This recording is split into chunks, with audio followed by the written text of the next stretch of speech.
Hello and welcome everyone to Tree Keepers of Washington County's Wednesday night webinar, Development Standards, Vegetated Corridor Protections, and Stormwater Management.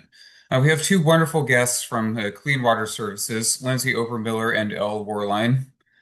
Uh, Tonight's talk is going to be about how changes in land use and urban watershed and urban development affect watershed hydrology and tree canopy, natural area protections, green stormwater infrastructure, and stream corridor enhancements help offset development impacts and protect local waterways.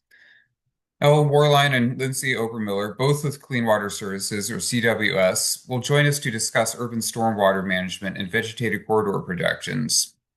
CWS is our regional water resources management utility, work in partnership with 12 local cities to provide sanitary, sewer, and stormwater management in urban Washington County.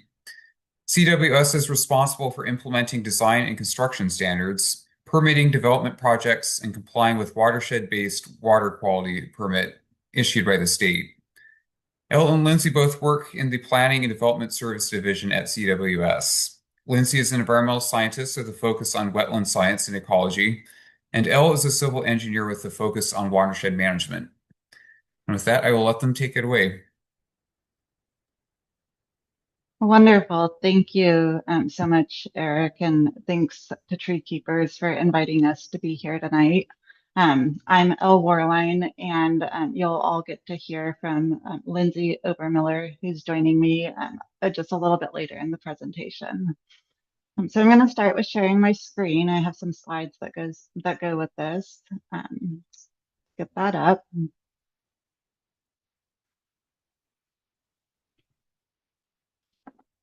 All right. So I think we have the slides up. So I just want to start by saying if you're like Lindsey and I, and you either live or work in Washington County, you've probably seen development popping up in your neighborhoods or new construction when you're out and about running errands or going to work. And it seems that like I work in this business, and I feel like every time I go out and about in the community, I'm like noticing a new construction site. So there's a lot of activity, a lot of development that's occurring. And I think this stems, there's probably a lot of reasons, but we do know that housing production and housing affordability is a goal for our governor and the state legislature, and that economic development and job opportunities are kind of a hot topic and a goal for local governments and the cities that we live and work in. So this is all to say that changes in land use and development are inevitable in this urban and suburban area. So the role that Clean Water Services has and that Lindsey and I are here to talk about is our role in managing regulations and requirements and standards associated with that new development that's occurring in our region. We'll specifically be talking about our natural area protections and stormwater management standards that go along with new development. So in the time that we have today, I'm going to spend just a little bit of time sharing about Clean Water Services and the Tualatin River watershed to set the context.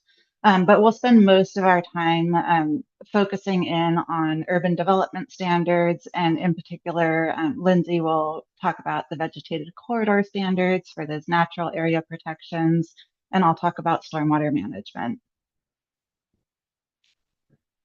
So today, Clean Water Services is a regional water resources management agency, but we weren't always here. We were formed in 1970 by a vote of the people in Washington County. And that was really in response to what was described as a pollution crisis. So in the 40s and 50s, this region, Washington County, was there were a lot fewer people here, and there was more large agricultural uses, a lot of vacant land.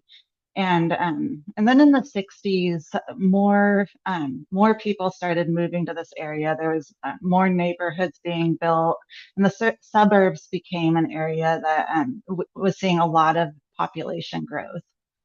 And with that population growth, so with more homes, there were more septic systems going in, and more houses connecting to substandard wastewater treatment plants. And so we really had a water quality issue in the Tualatin River. You can see some of these newspaper clips. One of the headlines says Fano Creek is unbearable. There's stinking sludge that filling the stream. Another one says, "Do not swim here. Do not take your chances with your health."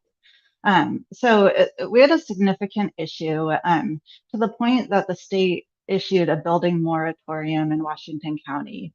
That was pretty dramatic for a region that was looking to grow and a government that was interested in seeing growth in building. So the community came together. There was a citizen action group called Clean Water for Life, and many of the local governments came together to develop a plan. And what resulted from that plan was a vote of the people to form the Unified Sewerage Agency, which um, is now named Clean Water Services. That was our beginning. Um, Once the agency formed, the state lifted the building moratorium, and the agency got to work combining um, substandard wastewater treatment plants into larger, more modern and efficient systems, and really put a lot of capital investment into conveyance systems and the sanitary system. Now, it wasn't until 1990 that Clean Water Services expanded our role to manage stormwater as well as wastewater. And it was at that time that stormwater pollution prevention became a really important and hot topic at the national level and also the local level. It was, I think, right about that time that the Clean Water Act was passed. Um, I should fact check that, but I'm pretty sure that's the case. And so again, the local governments came together to figure out what would be a way for this region to manage this new regulatory environment and respond to the pollution and stormwater. And so Clean Water Services was selected as the agency to take on that role as well. And again, we expanded our scope of services to include stormwater. So since then, we've managed these two utilities, stormwater and wastewater, and we manage our system in a way where we're responsive to a permit that we have from the state DEQ, or Department of Environmental Quality. And we're pretty proud as an agency that we have an integrated watershed-based permit for all of these actions that we take for sanitary and stormwater.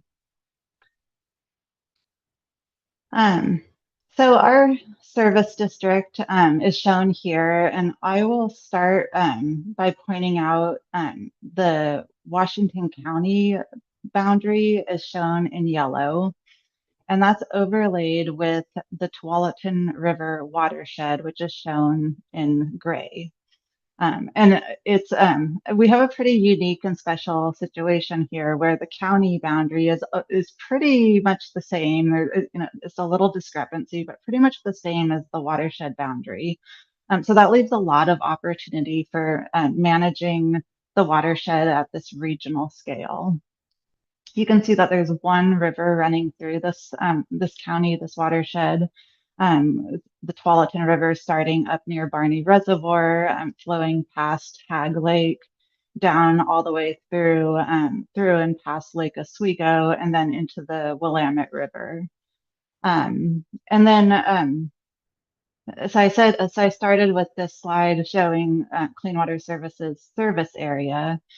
So we do have projects that span the watershed, but our jurisdictional service area is limited to the urban portions of the county. So that area is shown in blue, and it includes unincorporated portions of the county, such as Aloha and Garden Home, and it also the 12 cities in the county. Um, there are very small portions of Multnomah and Clackamas County, but for the majority, it's really urban Washington County. So we serve over 600,000 residents and are just actively growing. So today we operate 4 water resource recovery facilities. We've that's down to a very efficient number, and these are very modern facilities. We offer tours of the facilities to the public. So if that's something that you're interested in seeing, I think it's super interesting. And you're definitely encouraged to go to our website and sign up for one of those tours. And then we also operate the sanitary collection and conveyance system. We manage stormwater in this area. And then I think in particular, this group might know Clean Water Services as an agency that plants a lot of trees.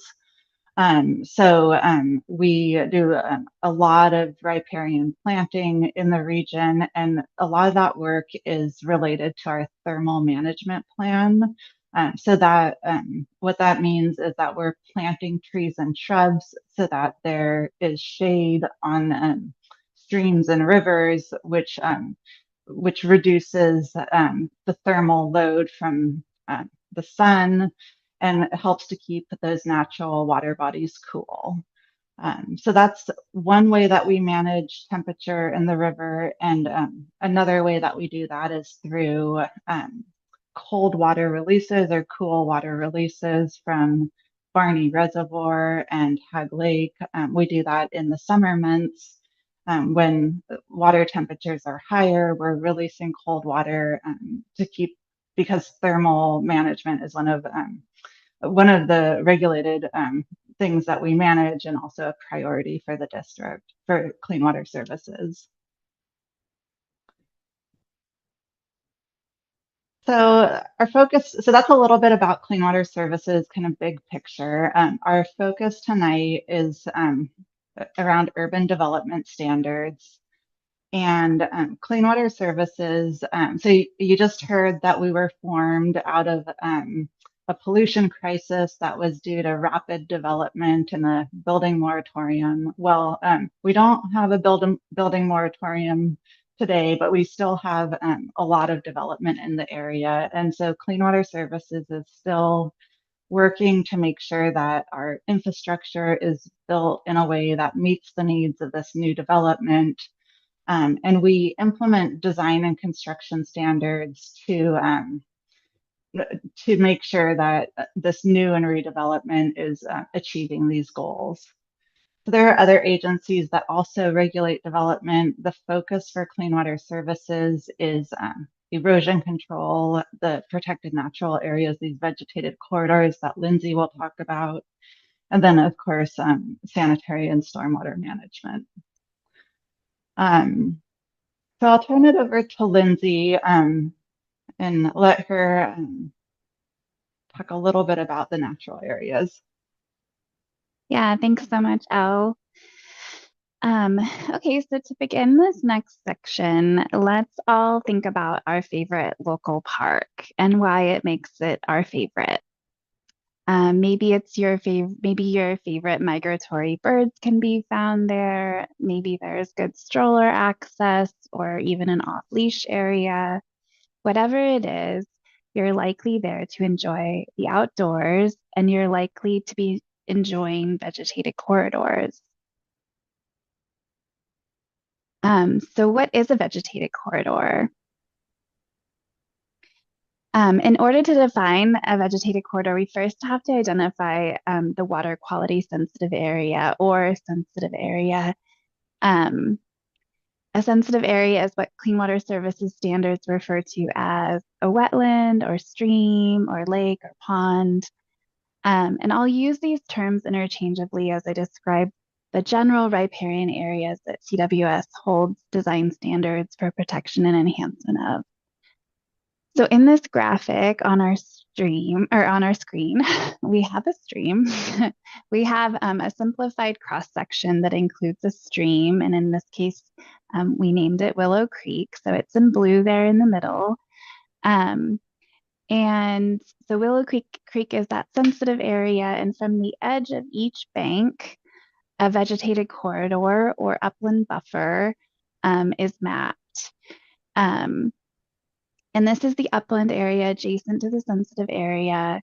And often the width of the vegetated corridor can be 50 feet. However, that varies based on the type of sensitive area, any adjacent steep slopes, and any pre-existing development. So we kind of say generally 50 feet, but that can vary with a maximum of 200 feet. And it's important to note that Clean Water Services, you may be familiar with like Metro, Goal 5 standards, or other types of what I call like swath inventory, planning maps, planning efforts.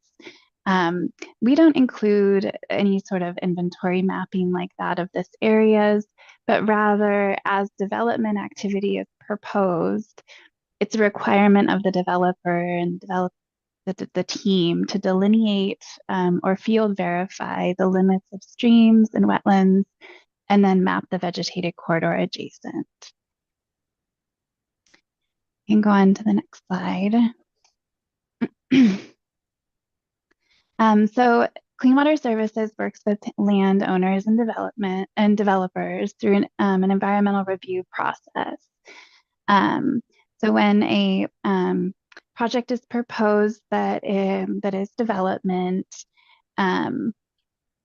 there's a process, an environmental process that's required in the early stages of that development.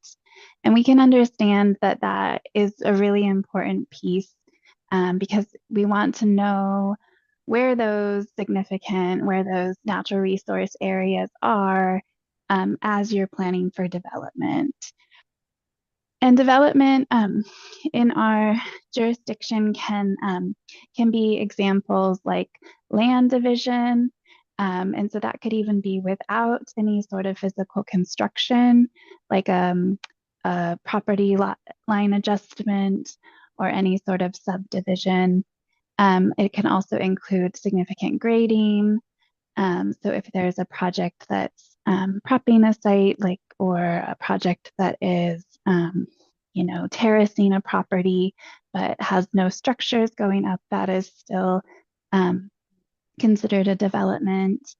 Of course, the addition of an impervious area like buildings, parking lots, Costco, all of those things, roadways, trails. Of course, that's development. And then also vegetation clearing and vegetated corridor when it results in the removal of native plants and trees, native shrubs and trees. So the first step in the process, as mentioned, is going through Clean Water Services environmental review. And the goal is for the applicant to receive a service provider letter. And that's an approval from Clean Water Services that they have outlined where the sensitive area and vegetated corridor is, and they have met the design standards for avoidance, enhancement, and protection of that area. And then next would be the development review. And that is when the other components, the other requirements of development come into play, like Elle had mentioned before, pieces of erosion control, their stormwater plan, any utility connections, and they will need to, and a key piece of that is also to ensure that the pieces of the service provider letter are, of course, consistent with the continuation of the project planning towards permitting. And once those other standards are met, then a local permit is issued. So that's kind of the high level, chronology of how a project would move through and where the service provider letter piece lies. Um, Now we're going to walk through a pretty straightforward example of development visually. I'm a visual learner. We use these words like vegetated corridor and sensitive area, and they're wordy. And so let's see something. So in this graphic, we have the site begins undeveloped with a stream along the back property boundary. This stream is going to be delineated by an environmental professional, so the actual limits of the field verified limits. And then the vegetated corridor upland buffer will be applied from the edge of that. And in this case, we'll just assume it's a nice clean 50-foot buffer. Next, the proposed development is overlaid. And in this example, the applicant was able to avoid any encroachment into the vegetated corridor. Now that our design standards for protection and enhancement requires that no matter what, even if they're not encroaching into the corridor, there's still a requirement and an opportunity to enhance that 50-foot area, that upland buffer. So part of the review process is understanding, and part of that field work is understanding what the existing condition of the vegetated corridor is.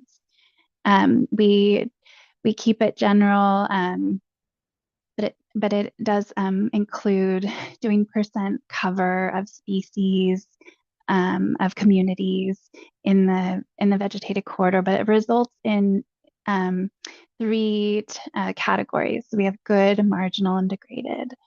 Of course, good is where we want it to be. And so the enhancement requirement is the opportunity through the development action to bring that corridor into good condition.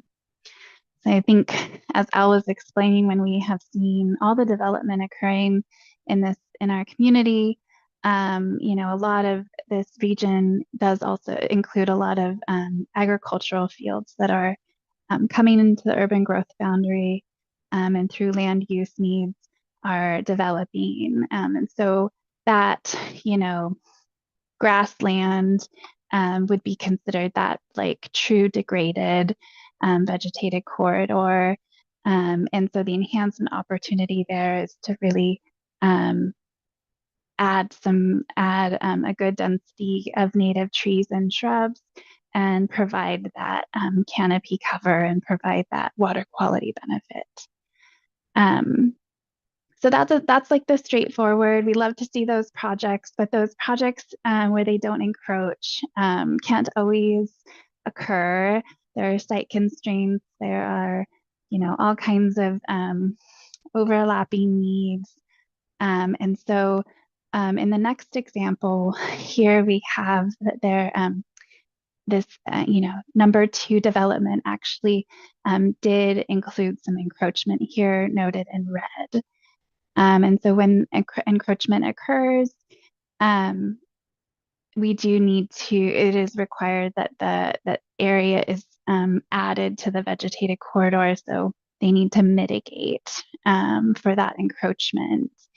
And generally, we're looking at a 1-to-1 mitigation ratio. We used to call it a type of like corridor averaging, which is really, I think, easy to understand, right? You're taking away some and you're adding some. So you're left with the same amount in the end. And of course, those areas will also be enhanced. Another important piece of development requirements, and you can kind of visualize this, that those green areas will also be required to be set aside in a protected in perpetuity easement, preservation easement, or we also do it by tract if it's a subdivision. Um, so through development, we're getting opportunities to enhance and protect these areas. In this next example, this is like a real world example of how our standards were applied. And this is a more recent project in North Bethany. You can see in the far left that the site was generally one large undeveloped tax lot. And due to land use zoning and residential needs, the site was slated for homes for residential use. And when the applicant began the process with Clean Water Services, they started with mapping the sensitive areas of the wetlands and streams, and those are represented in the middle image in the white hatching. And so there's like two largish wetlands and then a stream running through with some smaller wetlands to the south on the east side. This you can imagine having two large protected natural resources, on each side of this parcel seemed tricky to develop, and you kind of threading a needle. And so there was some encroachment that you can see there in blue. And then the green area is the additional vegetated corridor that was provided as mitigation. And in this case, because of the type of encroachment and the relationship with the developer, we were able to set aside quite a large amount of mitigation area that was far beyond the 1-to-1 ratio. Then you can also see the resulting developed tax lot, the image that shows the outline of those protected natural resources in a separate tract. So those have the protective easement in that location. Okay. And I want to spend a little bit of time to talk through what our enhancement standards look like. That's definitely the real feel-good portion. Getting out there and planting trees and shrubs, and knowing that years from now these areas are gonna look really nice and provide a lot of benefit. So if they're in if they're not in good condition. So as mentioned previously, enhancement of the vegetated corridor is one of the requirements that a property owner must complete when developing a parcel. And this provides an opportunity to not only protect the area adjacent to streams and wetlands, but to improve them through that invasive species removal and native tree and shrub plantings. While the intent of Clean Water Services design and construction standards are focused on strengthening water quality, there are many benefits, of course, to having enhanced riparian areas that I'm sure we could all name a few. So vegetated corridor enhancement as a requirement of development typically takes place during or after the project construction. And so that the requirement is to remove all invasive species through low impacting practices and plant 1 tree and 5 shrubs per 100 square feet. Of course, if there are existing trees and native shrubs, then that number of new plantings can be reduced. The target is an 80% cover of natives, that includes a 50% cover of tree canopy. And so once the new plantings are in the ground, a maintenance and warranty period begins. And this is typically over the course of 2 years to ensure survivability and invasive species management during the plant establishment window. Inspectors review the areas multiple times a year within this period to document any deficiencies for the developer to address. um, so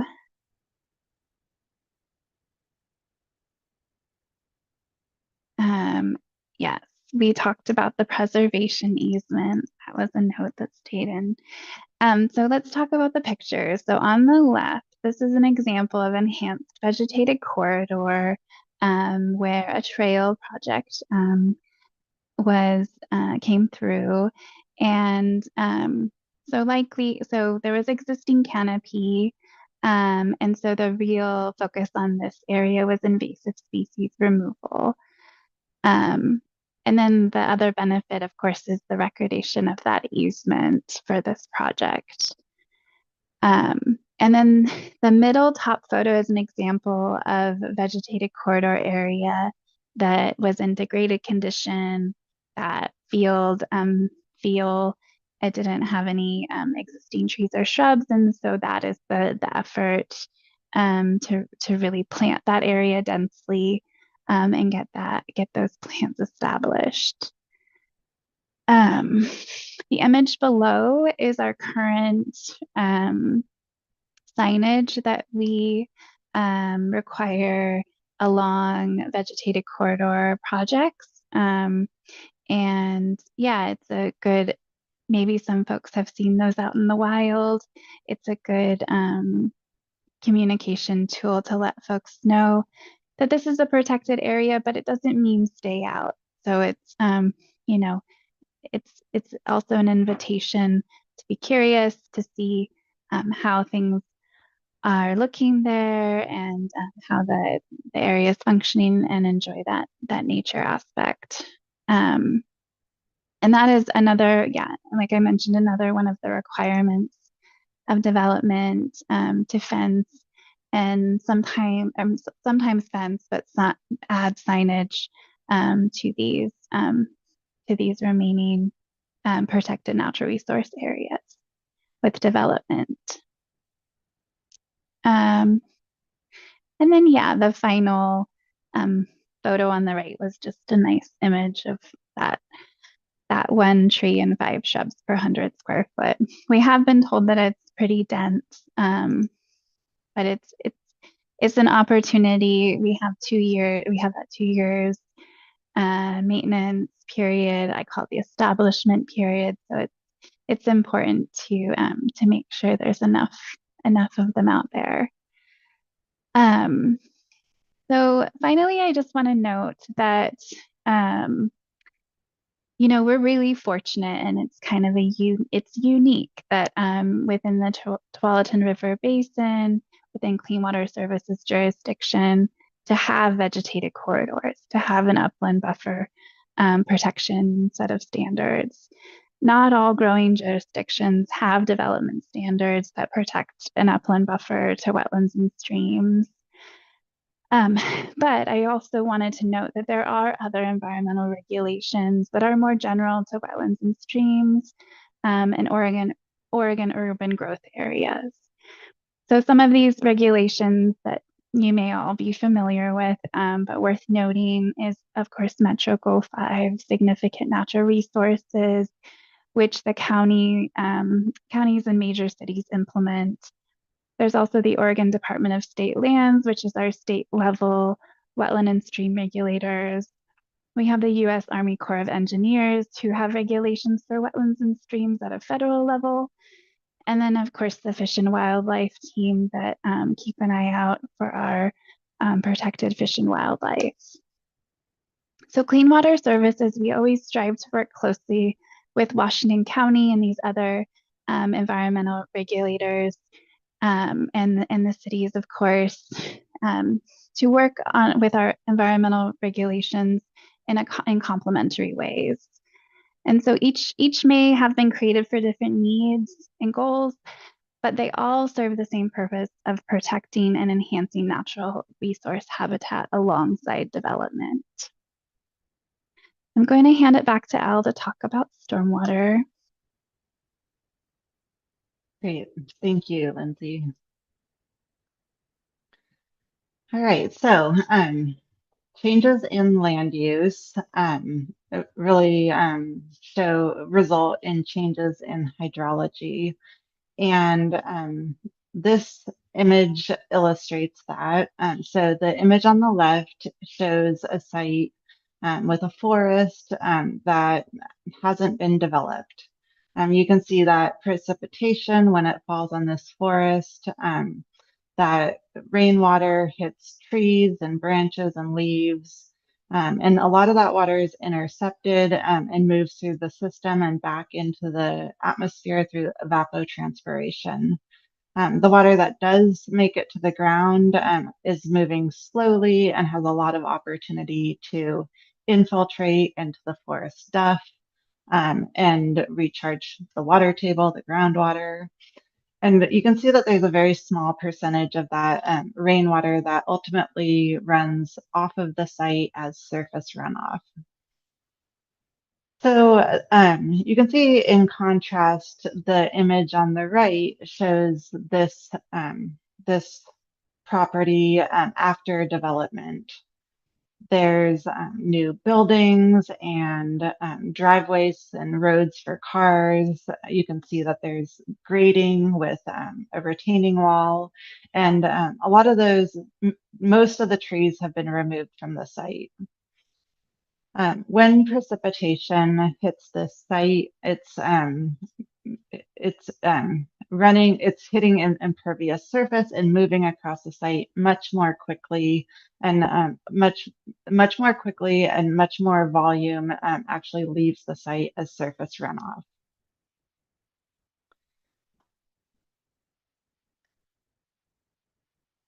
So in Clean Water Services jurisdiction, we have a stormwater system to collect that stormwater or surface water runoff. And that system is completely separate from our sanitary sewer system. So this image shows the sanitary sewer system in yellow. You can see that water is collected from homes and toilets and things like washing machines all through a sewer lateral, which takes that wastewater into a sanitary sewer pipe into our wastewater treatment facility. Now that's completely separate from the system that's shown in blue here, which is the stormwater system. When rain hits roofs or driveways or streets, that runoff is collected in the storm system through inlets and catch basins and drains, and then moves through the piped storm system to water quality facilities before those flows make it out to the natural wetlands and streams. Now, this isn't the case for all urban areas or all jurisdictions.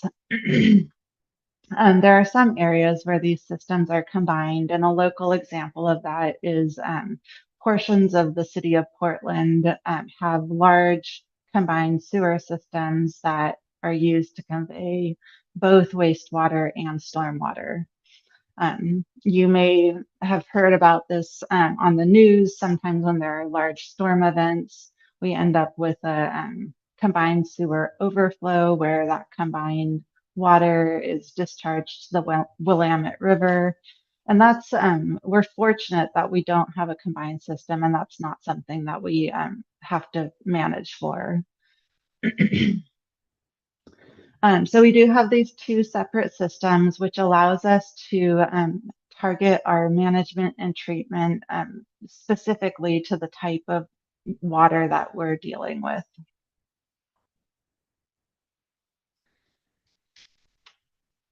So the stormwater management approach with new and redevelopment projects involves a focus on using low impact development approaches and green infrastructure. These approaches aim to first just minimize the impact to natural resources like Lindsay described, and also use site design to minimize impervious surface with the design. There will still be impervious surface and there will still be urban runoff, and the development projects design for this and build infrastructure to manage it. So a typical development project will include design and construction of a stormwater system that involves conveyance pipes, water quality treatment facilities, and quantity management for stormwater volume. So the image here, the photo on the top of this slide shows a vegetated water quality swale, which is located adjacent a tennis court and right next to a regional trail. And it's designed in a way that's integrated with the built environment and is really intended to be an amenity for the community, in addition to managing stormwater pollutants. So again, we prioritize the use of green infrastructure and low impact development, but there are situations where we do see gray infrastructure used to manage stormwater. An example of that is the photo that's shown on the bottom of the screen, which is a storm filter vault. This is a vault of filter cartridges that is typically located under a parking lot or a road. And these filters are designed to remove pollution from stormwater when flows go through the system before that stormwater is discharged to local streams and rivers. Oh, I might have lost. Let's go back. Oh, sorry about that. Okay, I think we're back on track here. Yep, it looks good. So, thanks, Lindsay. Yeah. So low impact development approaches are an overall approach to site design. These photos show some examples of different approaches to green infrastructure that can be used with a development project. Every site is a little bit different and every design we see is unique to the site. So when a property owner or developer is interested in building something on a site, they have a site designer develop a stormwater plan that addresses the water quality and volume management requirements that we have. Clean Water Services' role is to review those plans and make sure that those engineering designs comply with the standards that we have in this region. And then we issue permits for that construction and inspect the construction when the project is built out. We often maintain a role in the project because as developments move through a warranty period, that infrastructure is often transferred over to Clean Water Services and it becomes public infrastructure. So we own and maintain that infrastructure in perpetuity. So again, every site can be a little bit different. I selected some photos here to share some examples of what stormwater management could and does look like on some sites. So so the upper left photo shows a stormwater planter that is designed to manage stormwater from a single home. It's small and it's located right next to the front door, and it's pretty, the materials are ornamental in nature. On larger sites, such as commercial sites and sometimes public areas or public sites, you might see site design that integrates some creative design components like stormwater art, And an example of that is shown on the upper middle photo.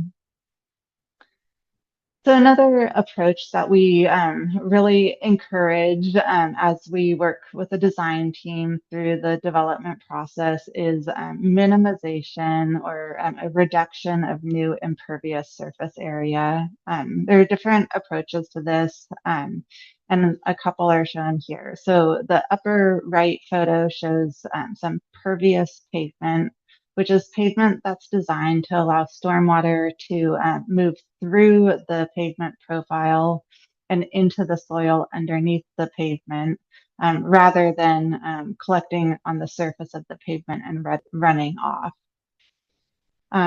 We also allow and encourage green roofs. This lower right photo shows, this is actually a clean water services facility with a designed green roof that is intended to capture rainwater before and slow it down as it's entering the public system.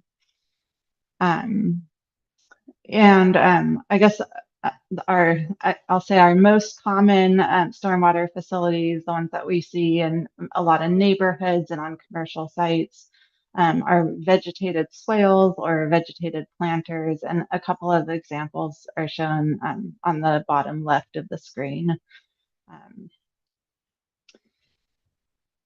So every site is a little bit different. And as you are out in the community, maybe you're already noticing these facilities, or maybe it's something that you can start looking for as you're out and about. So earlier, I said that Clean Water Services takes a watershed-based approach to water resources management. We do that in a lot of ways. One example is by implementing stream enhancement projects to make streams more resilient to stormwater flows from urban areas. This example shown in this photo is a portion of Bethany Creek out in the North Bethany planning area. And you can see in the photo, the neighborhood is built up to a trail next to this natural area. Prior to that neighborhood coming in, this area was an agricultural field with a stream running through the field that was functioned more as, I'll say, a degraded ditch. It was impacted by years of farming activities, and so it wasn't connected to the floodplain in the way a more natural system might be. So Clean Water Services became involved in the planning of the North Bethany area, and then ultimately in the implementation of this project. We used techniques such as, so a lot of native planting of native trees and shrubs, but also some targeted grading and other bioengineering techniques like large woody debris and beaver dam analogs in order to reconnect the stream with the floodplain. And the goal was really to allow the stream to engage the floodplain and meander through the system in a way where flows were slowed. There's more opportunity for groundwater recharge, and less of the sort of that straight entrenched channel that that was there before the project was implemented. So this type of project, we are looking to do more of these in the region. They can be challenging because a meandering stream and natural area does need a significant amount of space set aside for that system to function. But this was a great opportunity because there was a trail system on either side of that area. And a lot of that area was set aside through requirements for protected natural areas. So we have a lot of benefits here. We have the stormwater benefit I mentioned, which really the goal was to have a resilient natural system. Separate from the stream enhancement, the neighborhoods do manage for pollution removal in water quality facilities. So this is really about protecting the stream from erosion. And Yeah, so I was talking about benefits. So there's the stormwater benefit, and then it's just also there's a lot of great habitat benefit, and the connection that the community has, the opportunity to be in nature, be around nature, is just something that we're really proud of and interested in doing more of. So, in closing. Um, I want to come back to a point that I made earlier, and I started with, which is that there are a lot of regional goals in this area around housing development, affordability, jobs, economic development. There's a lot of push for a lot of things in our region that really makes changes in the urban landscape inevitable. We see development happening, and there are a lot of competing uses for the land. So Clean Water Services role in this is we're one of many agencies that are tasked with managing requirements for this new development that we see in our region. We implement standards that prioritize protection of natural areas. We have requirements that prioritize low impact development approaches and green infrastructure for stormwater management. So these are things that are really intended to help minimize impacts or respond to those impacts in a way that's protective of the resources that we rely on. So as you're out in the community, and say, hopefully you learned a little something new about clean water services. You might start noticing some of these stormwater planters or the protected natural area signs that Lindsay showed you earlier with the Clean Water Services logo. These are all can be a result of development and maybe something that you'll start to notice or you can tell your friends about. But definitely hope that you gained a little bit of insight with our talk today. Really appreciate you being here and inviting us. And yeah, I would love to take some questions if we have time for that. And it looks like we do.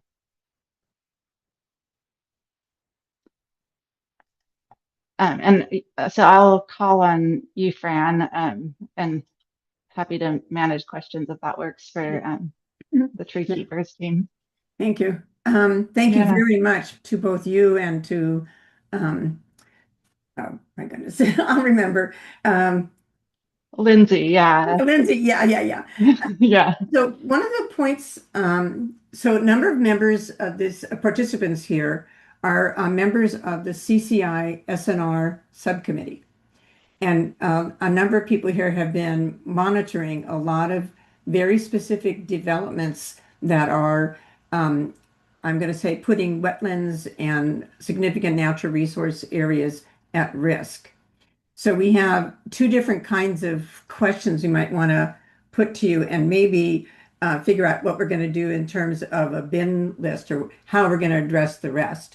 So I know that we want to make sure we have time for individuals to talk about some significant issues with very specific areas. And I don't know when you and Lindsay came on board. These may have started before your time, and we want to know where you are relative to these things. And then there are some other questions that are more generic, like strategies and targets and things like that.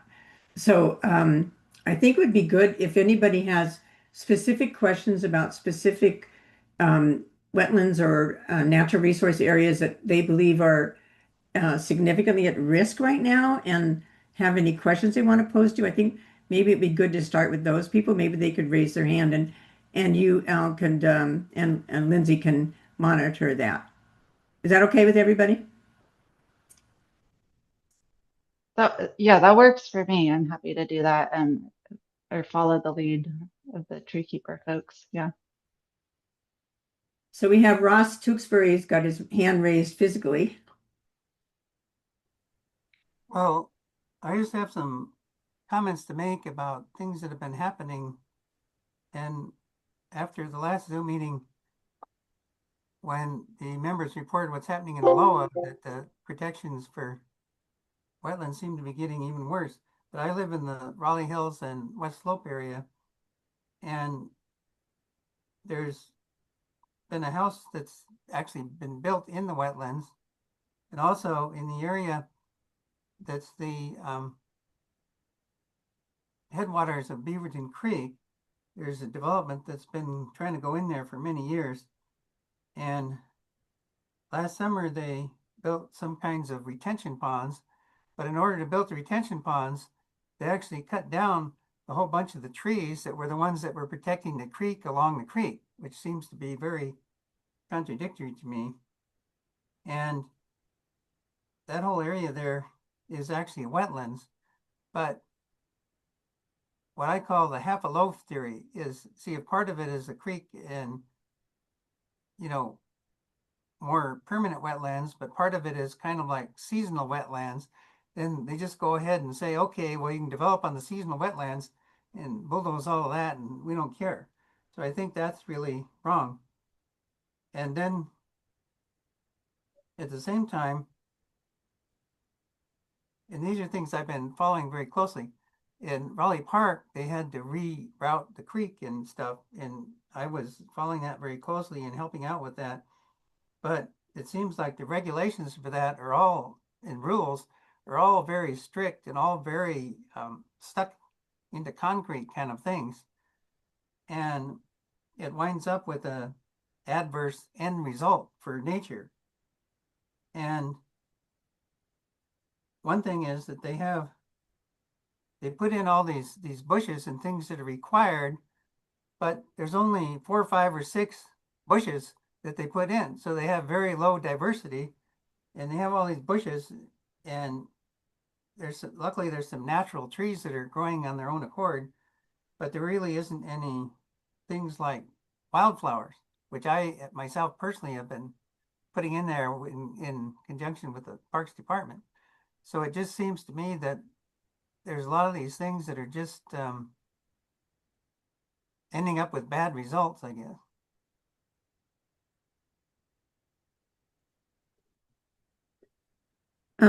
So could I ask a question? So Ross, do you have a question to Lindsay or Elle in terms of what is their position on it? Are they aware of this situation? What is it you want to have happen?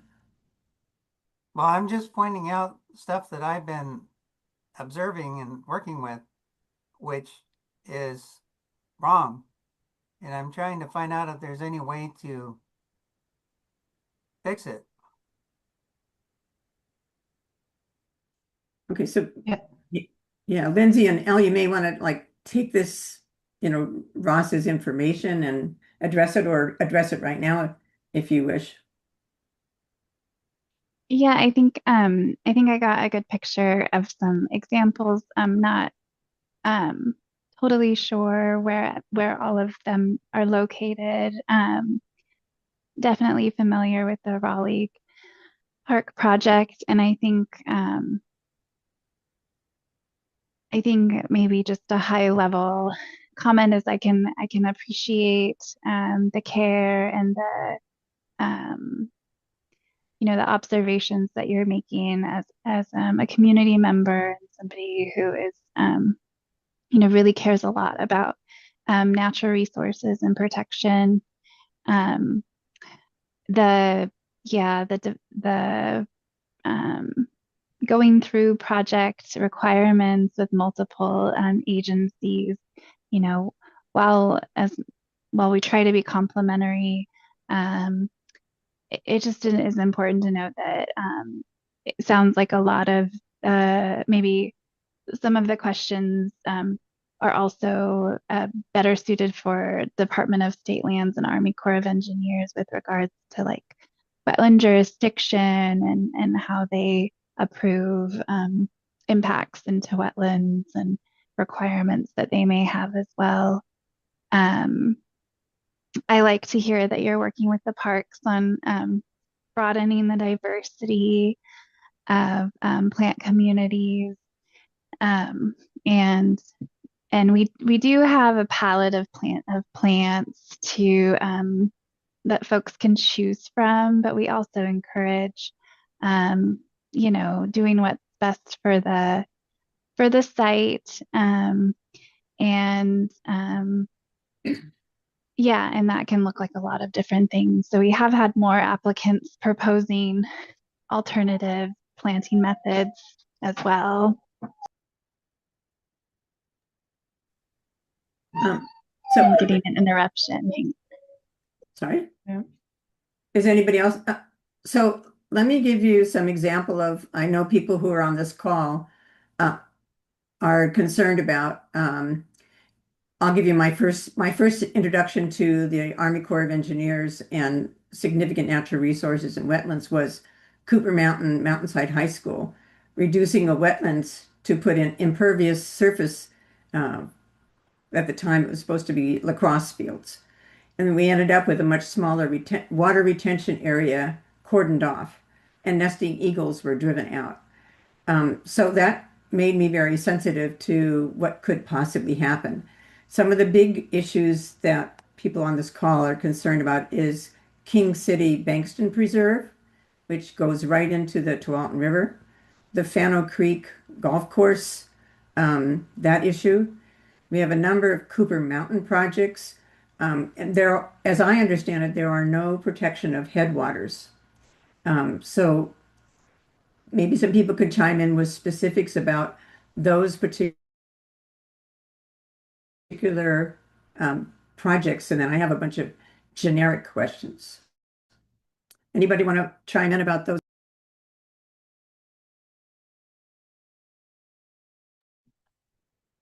Possibly Jim Long. I see a hand up.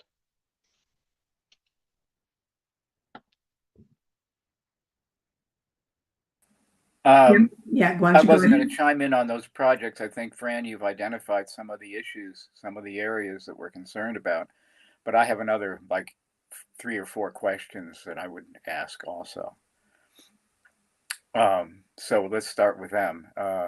And they can be pretty quick answers. When does the Washington County Board of Commissioners meet as the Board of Clean Water Services? I have a presentation I want to give them. When does the next Board of Commissioners meet with the Clean Water Services? I can share the website that has that schedule. I don't have it right off the top of my head, but it is on our website. So Okay. if you give me a minute, I'll get to that. Okay. What about fertilizers? Do you folks deal with the runoff from fertilizers? I would say, so the stormwater facilities that are in our landscape, including the ones I showed pictures of, are intended to remove nutrients from stormwater.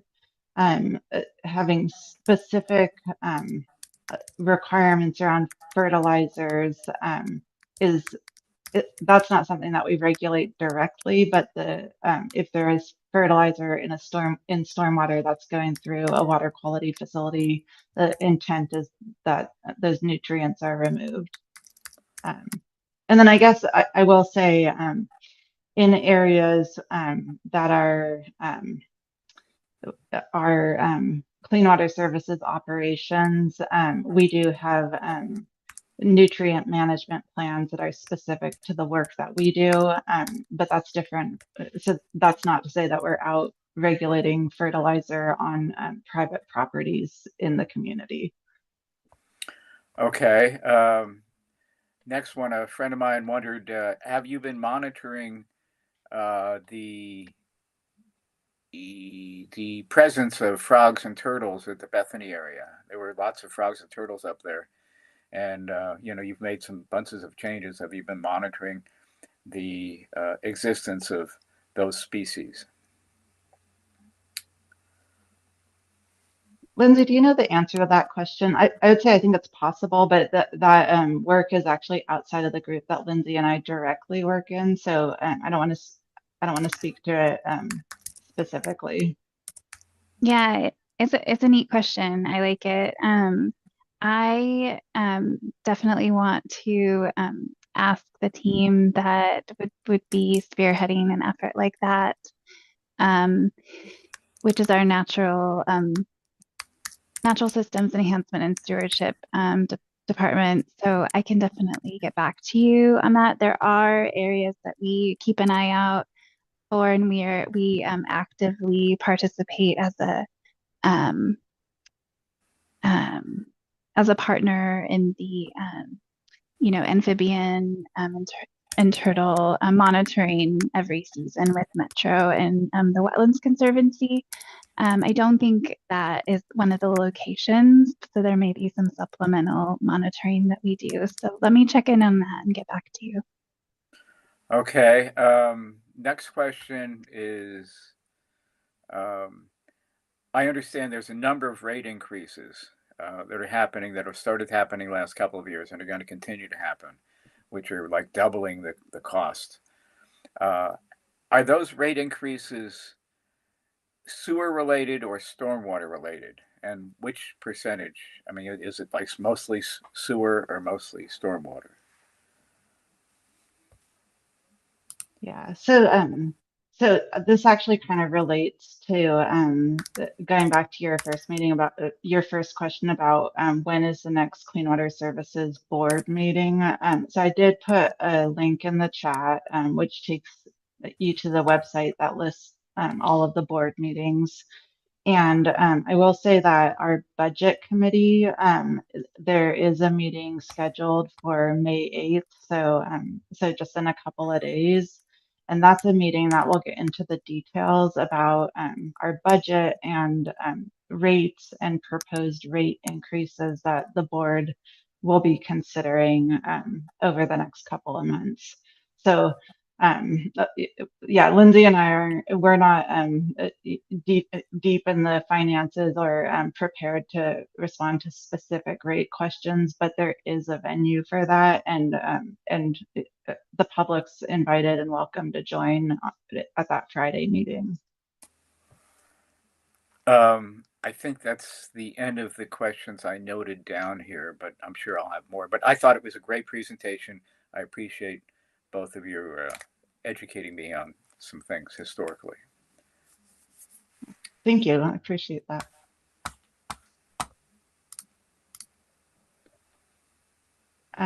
As I do see Nancy Fletcher with a hand up.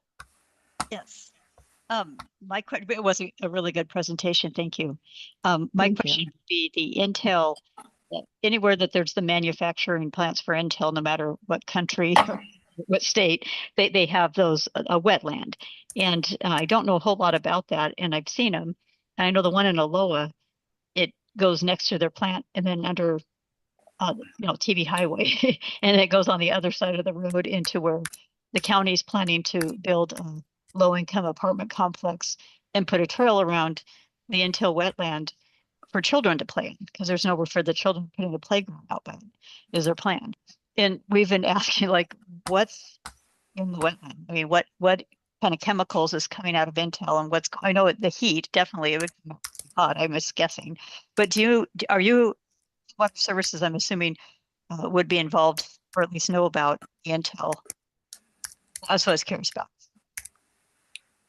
Yeah, so Clean Water Services does run a program for basically monitoring industrial users in our area. So as an agent to DEQ, we implement what's called the 1200Z program. And so that's a program that's again run out of a different work group. So I'm less ready to speak to it directly, but I do know that generally with that program that there are compliance points on industrial sites and water quality monitoring. Um, I'll say I don't personally know specifics about the Intel site, but generally as a program, I know that that's a program that is set up to look at those things. If you want more specifics on the site, on that particular site or the program, again, I apologize, but I'd really have to refer you to somebody else at Clean Water Services. Oh, okay. Yeah, no problem. And the other question I was just curious about, out of the PCC Rock Creek campus at Portland Community College Rock Creek campus, does Clean Water Services work at all with them, with their, there's the roads that are nearby. There's a lot of development and whatnot for their wetland. I know they're involved with all that, but has Clean Water Services partnered with them at all? Yeah, and I can speak to this, but I might ask Lindsay if you'd prefer to respond because I know that you have some knowledge about that too. You can go ahead, Al. If there's anything that I think to add, I will. Yeah, for sure. So again, this is work that's really led out of another group, but I do know that Clean Water Services has partnered with PCC to manage and enhance and improve the wetland that's behind the Rock Creek campus. So that involves again some of those like large woody debris structures, habitat structures, and I believe that there was some targeted grading in that area to really connect the floodplain in a way that allowed those flows to kind of like move through the system more naturally. So that work happened, I'm going to just take a guess, but maybe 5 to 8 years ago.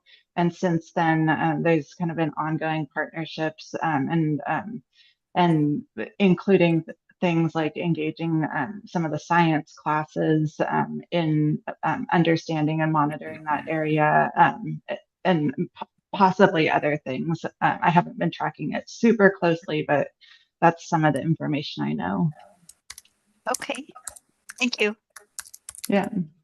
Yeah, I might also just add, yeah, I've gotten to understand that project a little bit closer as far as it's led by a kind of a senior teacher there at PCC and Val, right? Is it Val? Val, yeah, Yep. Val. Yeah, she's wonderful. She was actually my professor in one of my classes when I was at PSU. So we have some history. She's awesome. And yeah, you can really, you know her, so you know that she takes a lot of ownership and really like has a sense of belonging to that project. So it's special. It always feels special to get to be adjacent in any way to that. So definitely, as Al mentioned, a different department that gets to do the more of the enhancement efforts and the the wetland and enhancement pieces.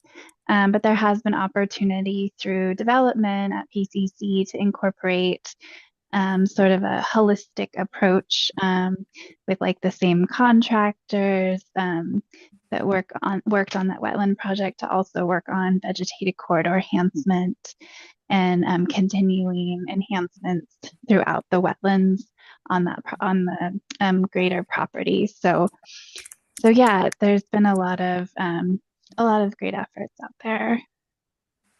Thank you. Mm-hmm. I have to admit I missed who was next. So I do see Fran and Jim both have your hands raised. I'll let you two work it out. Go ahead, Fran. I'd just like to read off my laundry list of questions, which I know that you're not going to be able to answer here, but maybe you can cherry pick one or two of them out of there. So it gives you an idea of what's on our minds. So one was, why do we not have an inventory of wetlands? Is there any intention of setting a target percentage of wetlands retention? In other words, the natural wetlands. Because with the one-to-one mitigation ratio, we may be removing 100-year-old trees to plant saplings, and that's not one-to-one, especially since an existing tree is like 70 times as effective as a sapling. So that's one. Middle Oh, housing is bypassing. Fran, I Sorry? can answer that. I can answer that question Okay. before we move on.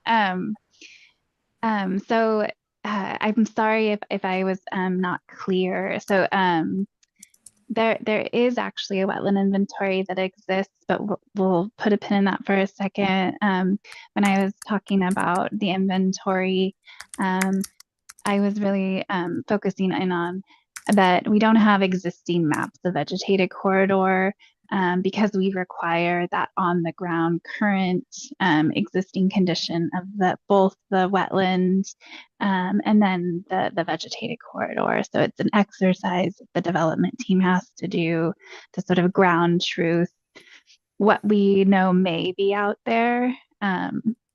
So the Department of State Lands, the Oregon Department of State Lands does lead a wetland inventory program.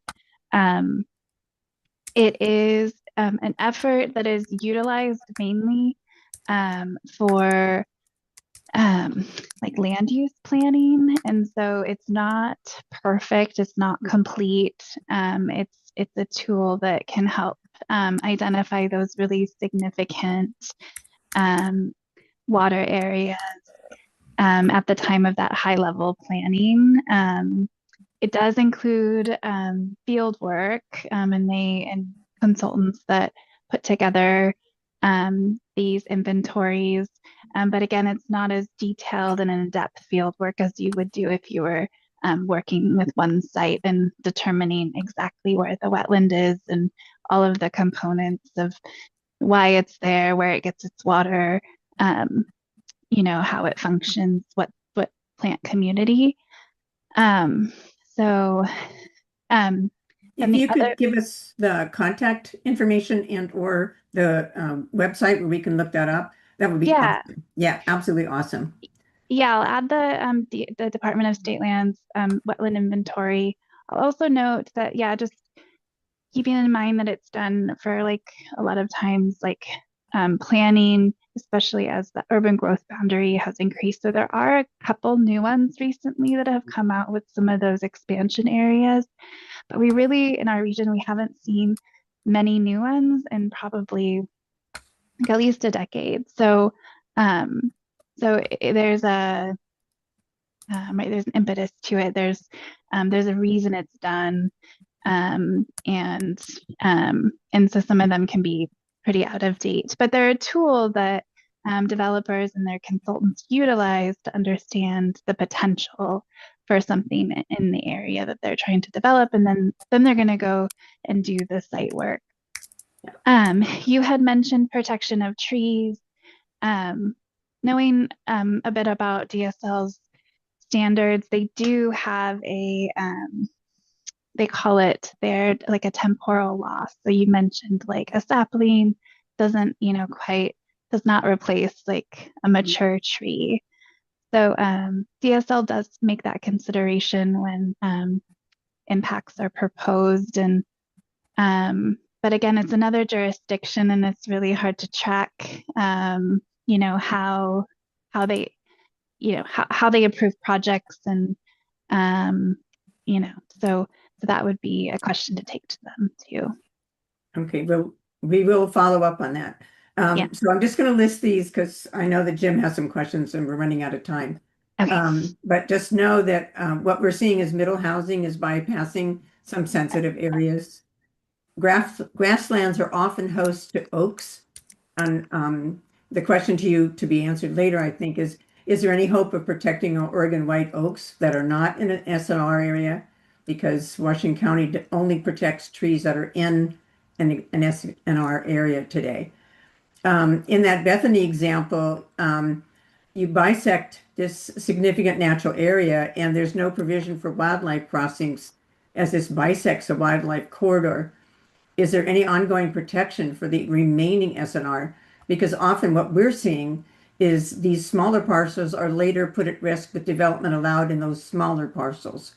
So just be aware that we've been monitoring this for like 40 years, and this is what we're seeing, the ground truthing and the reality. The vegetated corridor enhancement, what is the provision for longer term maintenance? 2 years is absolutely not enough. And what we're seeing, as I've been doing a lot of tree stewardship stuff, that many saplings planted need as much as 8 years of ongoing watering and maintenance. Is there any automated irrigation a requirement? 2 years is not enough. And I think those were the generic things. One other one, mostly for Elle, is that I'm so glad you understand the serious impact of groundwater when trees are removed and impervious surfaces are installed. I've been looking at the Southwest Washington County floodplain, and I'm wondering if you're taking a look at the strategy there, the impact of development along that area. Is there a strategic plan in place to address the impact to that floodplain south of the Tualatin River? And those are my questions, which you can answer later. We want to make sure we have time for Jim and Mary Lou.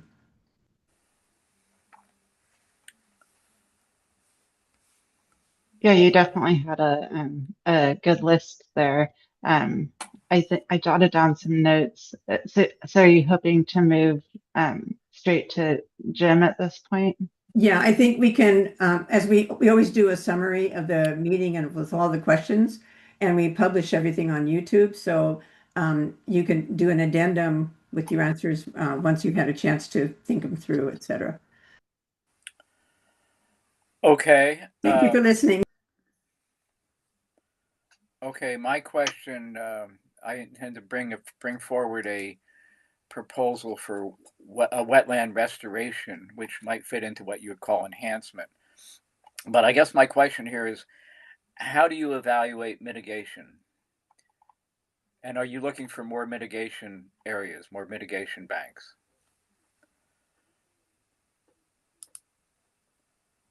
I will just quickly say that it sounds like the question is, appreciate the question. It sounds like it is focused on specifically wetlands. And so Clean Water Services is not the jurisdictional authority on wetlands. And so I popped in the chat the Oregon Department of State Lands inventories and maps, but I can also add the regional contacts to the folks that you can reach out to for specifically Washington County to answer that question. Thank you. Yeah.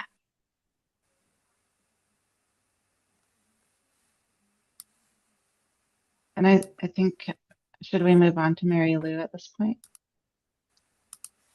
Sure.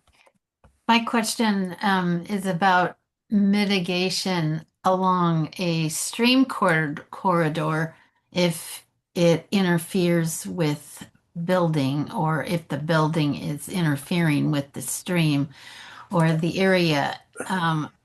Who monitors mitigation in that case?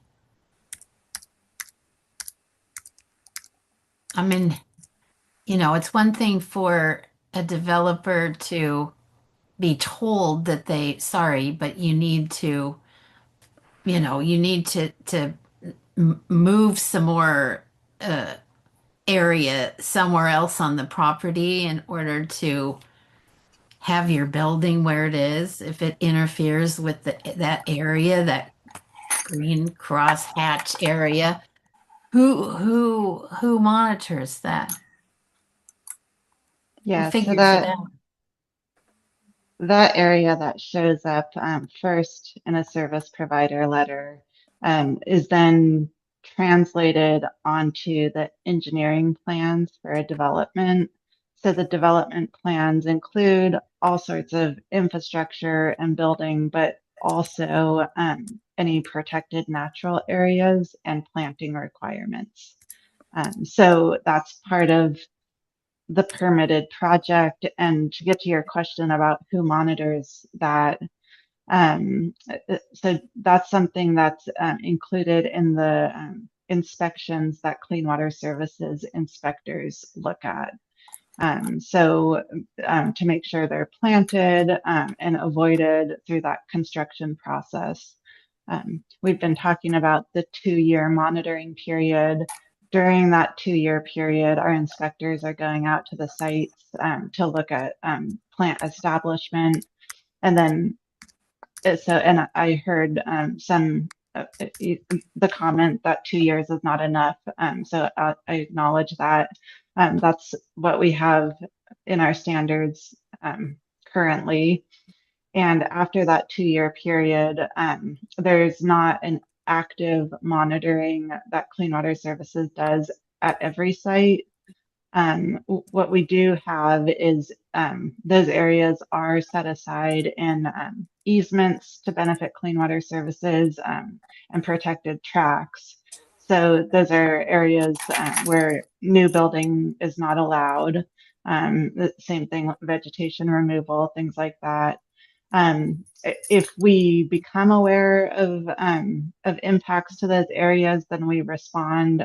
But like I said, we're not actively out there at every site monitoring them on a specific recurrence. So sometimes we come across encroachments and then we respond, or sometimes we hear about it from concerned neighbors or community members, and that would lead us to respond also.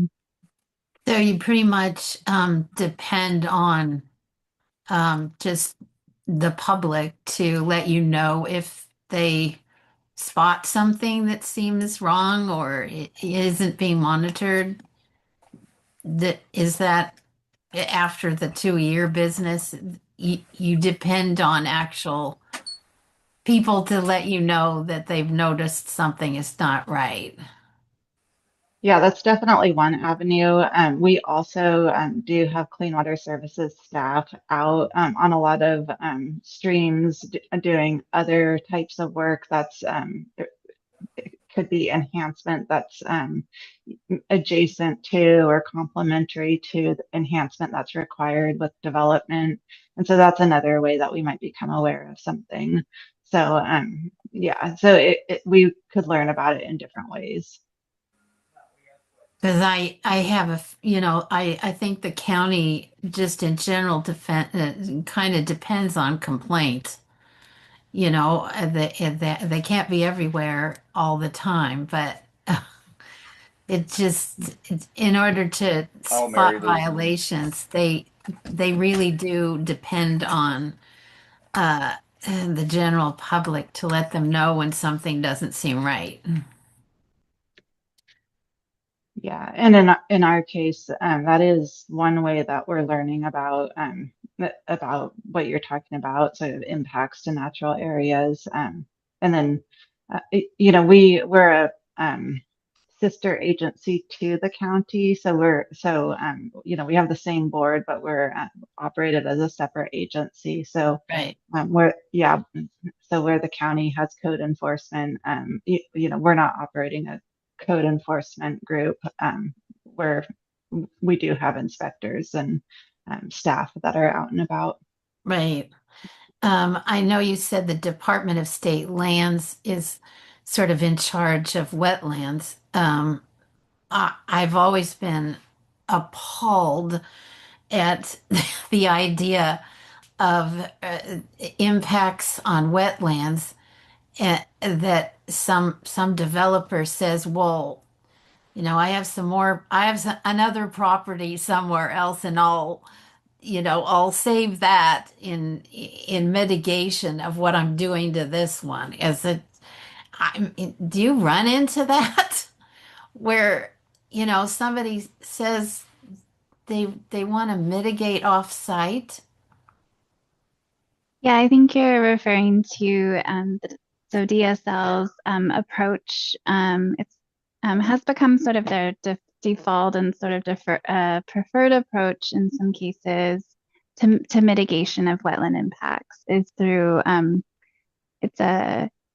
it's basically a fee in lieu option where they are going to do the enhancement of an offsite wetland. So they purchase what they call bank credits to provide that mitigation. Again, that's set up with the Department of State Lands and sort of that's one of their processes. And I'll Doesn't add seem that right. with, It just doesn't seem right to me. Yeah, Elle, what did you want to add? Oh, I would just add that, some of our examples did show encroachment and mitigation of the vegetated corridor. And our process, the first look at those projects is to avoid encroachment. Where there's mitigation, we're looking for on-site mitigation. Yeah. And there are some situations that do result in off-site mitigation. And what you'll see in our standards, if you wanted to look, is that the ratios for off-site mitigation are higher. So you end up, rather than that 1-to-1 ratio, you have a higher ratio. So, I think we can all agree, that maybe it's not a perfect system, but it is the system that we have with a lot of competing interests and uses. Right. Thank you. Well, I'd like to honor family time. And Yes. Lindsey has a youngster, but we cannot thank you enough for taking this time during the dinner hour, etc. I invite any of our participants to write back to treekeeperswc@gmail.com if you have any more questions, and we'll field them. Or we have Lindsey and Elle's contact information. Is that right? So we'll put that in the chat as well. Okay. So any other things anybody is dying to say here before we leave? I just want to echo what Elle has gotten to say a few times, which is thanks so much for inviting us. It's really been a pleasure to come and speak to you all and learn also more about, I guess I'm learning what interests you, but I would love to learn more about your organization too. So I will do more of my own homework here. And thanks everyone. Yeah, I agree. Thank you so much for being here, and definitely had some great questions and things for us to think about as well. So really appreciate the opportunity. Thank you. I hope we get to do this again. Thank you. You were wonderful. I appreciate it. Bye. Have a good night. Good night. Thank you. Bye. Thank you, everybody.